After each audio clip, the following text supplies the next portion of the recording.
Profit maximization in perfect competition. Okay, so now we've got our market structure and we're going to start to talk about how a firm maximizes its profits in the short, at least in the short run. We'll talk a little bit later about the long run.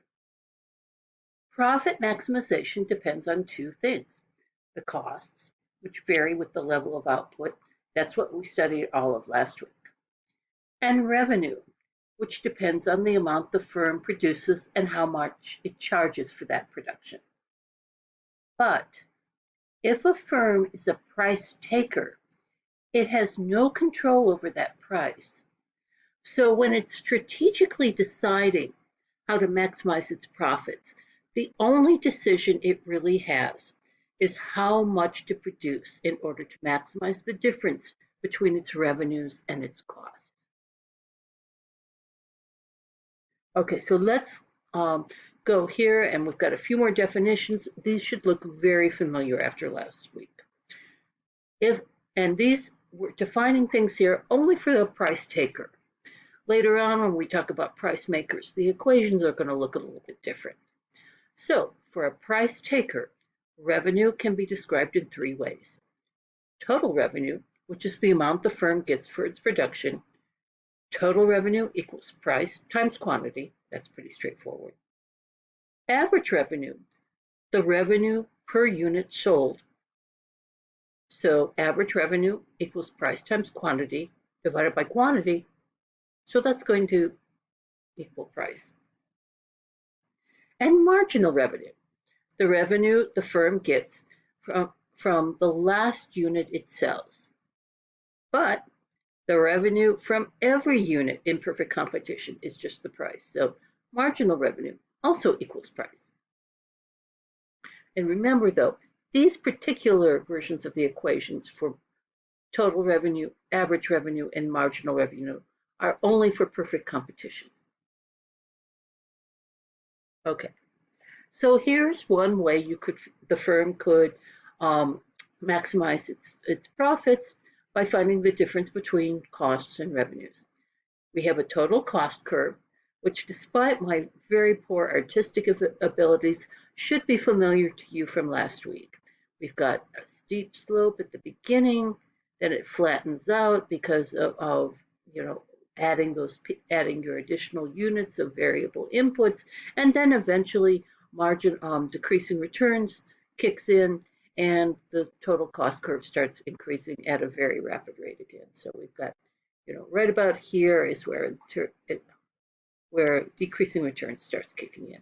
That should be familiar from last week. We also have a total revenue curve on this diagram, which is this line right here. Since we're a price taker, every unit we sell just adds the same amount to our revenue, the price. Therefore, the total revenue curve is just a straight line where the slope is the price. So one way we could maximize our profits is just by finding the quantity where the difference between the two is the maximum. So that's right about here. This Q star is where we have the maximum difference between total revenue and total costs.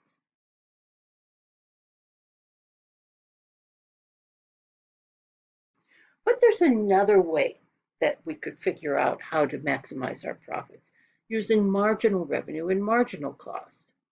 So let's compare the marginal cost of producing each unit, that is the cost of producing one more unit, with the marginal revenue of each additional unit.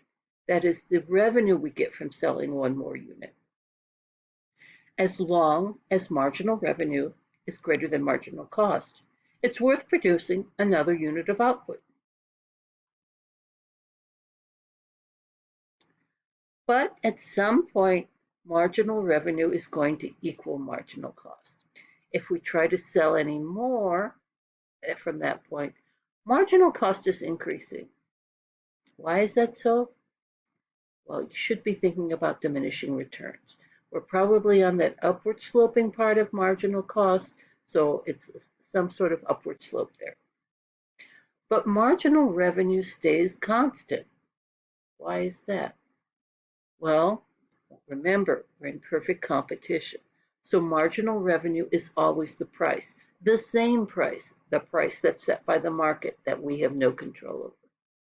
So if we try to produce more, once we reach the point that marginal revenue equals marginal costs, we try to produce more than that, we would be losing money.